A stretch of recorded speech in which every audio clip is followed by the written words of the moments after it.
Purnama tak bercahaya. Perjalanan yang melelahkan, laju kendaraan yang kutumpangi mengendur perlahan. Susunan halte beratap biru tua itu telah dipenuhi orang-orang yang akan menggantikan posisiku di salah satu jok mobil. Sementara aku turun. Seorang bertubuh renta mengenaliku, tangannya menggapai ke udara di antara kerumunan orang di halte. Kemasan rindu di matanya menampak nyata. Mulutnya bergerak riang, walau tak jelas kudengar bunyi apa yang disuarakannya.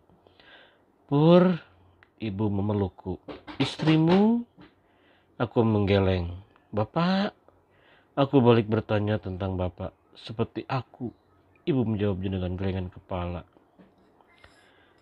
Tak usah banyak bertanya. Jalan ke rumah masih panjang.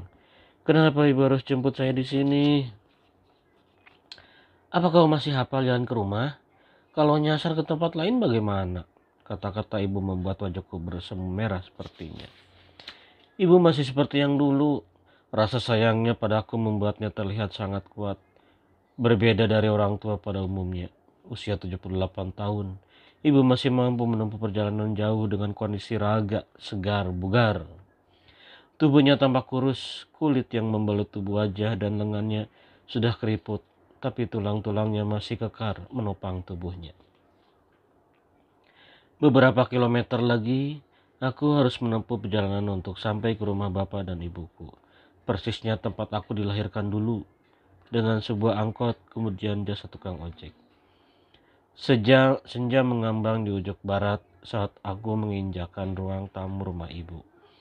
Tanpa basa-basi ku membaskan tubuhku di atas sofa yang tidak terlalu mewah, tapi juga tak lusuh bantalan kursi tamu waktu aku masih kecil. Rumah ibu tidak lagi berpagar bambu, berlantai debu dan beratap daun kelapa di sebagiannya. Semua berubah karena tuntunan zaman. Tentu saja berkat kegigihan bapak dan ibu yang menjadikan tempat tinggalnya lebih terlihat modern. Rumah bapak dan ibu memang sudah modern rumah-rumah di kota. Akan tetapi kata modern hanya dimiliki oleh orang kota. Tidak dengan bapak dan ibu.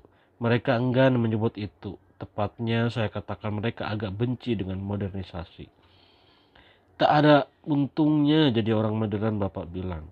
Modernisasi hanya akan menghancurkan peradaban bernilai luhur warisan nenek moyang. Memang benar, modern atau tidak, rumah ini masih menyimpan peradaban lama. Benda-benda bersejarah semasa aku kecil masih dirawat bapak dan ibu dengan baik.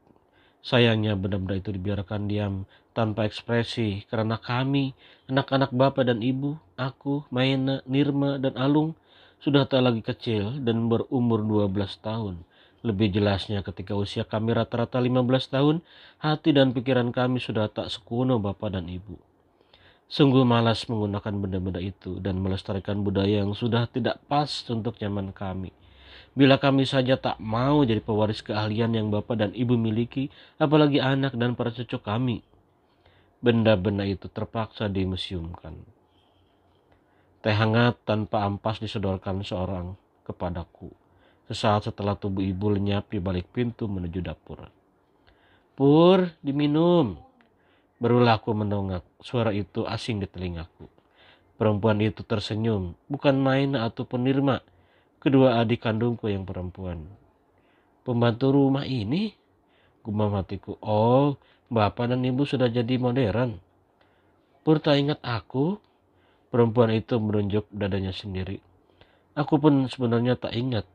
Kau sama sekali kalau ibu tak bilang lebih dulu. Tamu sore ini ternyata kau. Dia kembali memarkan sebaris giginya yang putih ketika dilihatnya aku mengurutkan dahinya. Kita pernah bertemu waktu kecil dulu. Tentu saja, lebih dari itu. Kita pacaran maksudmu? Kulihat wajahmu merona. Maksudku, dulu kita tidak hanya sering main bersama, tapi pernah juga belajar menari di sanggar bapak. Sarina? Kutebak kemudian. Perempuan itu sontak berubah sumringah. Tentu saja, aku segera mengingat nama itu dengan sekali tebak, tanpa menyebut nama perempuan lain yang pernah jadi teman masa kecilku. Aku pernah merenda sesuatu yang istimewa dengannya ketimbang dengan yang lain. Sebelum bertemu Laura, aku pernah mencintainya sebagai gadis remaja yang manis. Aku selalu mengingatnya walau kami telah berpisah dulu. Aku pergi ke kota untuk ambil beasiswa, melanjutkan sekolah hingga lulus sarjana. Sementara ia hanya disekolahkan orang tuanya sampai SMP.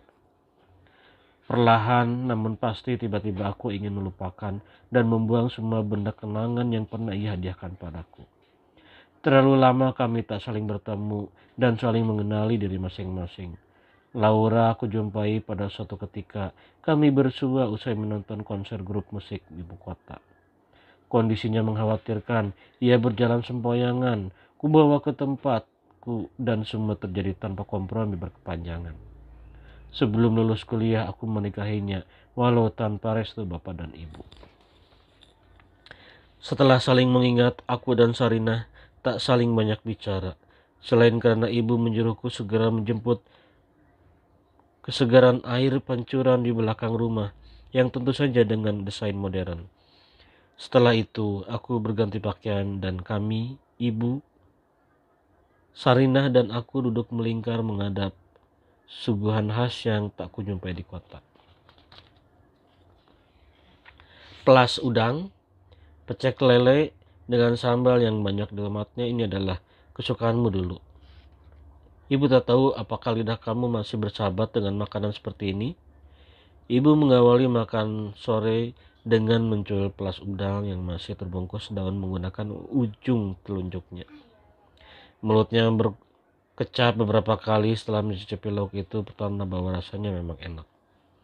Entah sekedar ingin membuktikan bahwa lidahku masih bersahabat dengan makanan buatan ibu, atau karena rasa lapar yang mendera sepanjang perjalanan tadi, aku melahap seluruh makanan yang dihidangkan dengan bernafsu. Ini membuat ibu senang, kukira. Namun ada yang aneh, kenapa bapak tak ikut serta? Apakah dia enggan bertemu denganku? Bapak? Aku tak kuasa menahan rasa penasaran, walau secuil ikan lele yang mampir di mulutku belum usai kukunyah. Hus, ibu merhardik.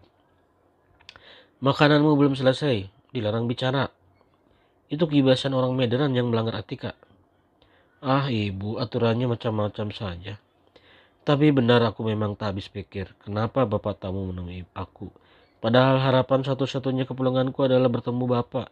Aku ingin bicara soal Laura kepada bapak. Biarpun bapak tidak suka dia, tapi dia tetap menantu bapak. Dalam kondisi hamil tua, Laura butuh perawatan ekstra. Aku tak lagi bekerja, di PHK karena perusahaan hampir bangkrut. Aku tak punya pelindungan selain bapak. Setelah makan bersama, ibu tak juga bicara soal bapak. Ku tahan rasa penasaranku. Akhirnya yang kutanya kemudian adalah Sari. Kenapa Sarina tidak tinggal dengan suaminya?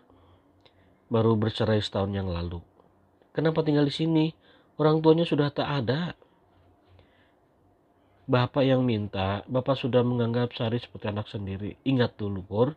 Bapak begitu menginginkan dia jadi istrimu. Kamu malah kepincut perempuan yang tidak jelas asal-usulnya. Siapa bilang Daud tak jelas asal-usulnya? Hanya karena bapak dan ibu enggan mengenal Laura, maka menganggap keputusanku menikahi Laura selamanya salah. Berterus terang saja pada ibu, apa kepentingan kamu datang ke rumah ibu tanpa istrimu? Saya ingin bertemu bapak. Cuman itu. Ibu aneh. Apa saya tak boleh bertemu bapak? Kamu yang aneh, Pur.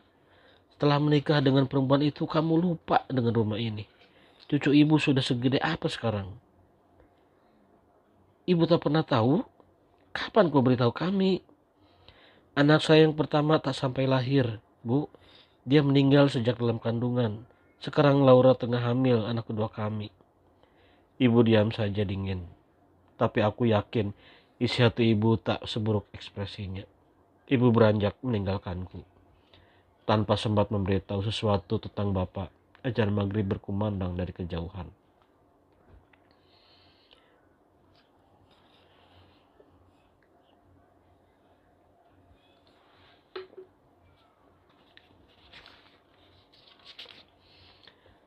Selepas subuh, ibu menyuruhku menemani Sarinah pergi.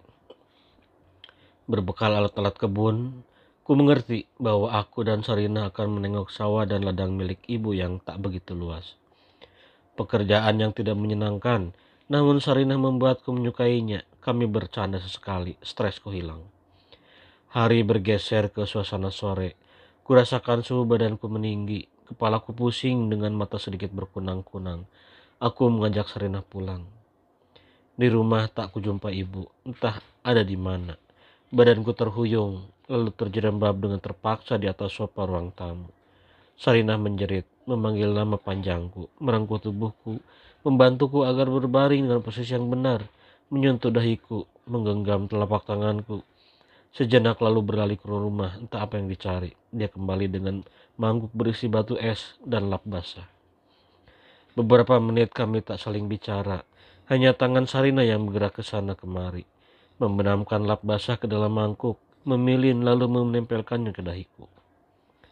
Sudah, kusambar pergelangan tangan Sarina. Terima kasih. Kau sakit, Pur? Tak apa, sudah sembuh. Belum terbiasa saja barangkali. Ibu tega sekali, seharusnya kau tidak perlu memaksakan diri demi istrimu. Aku mengangguk pasti tak peduli dengan tatapan yang mendadak aneh. Kau yakin saat ini istrimu ada di rumah? Binar lain menemani matanya. Batinku terguncang seketika memandang takjub wajah berpeluh Sarina.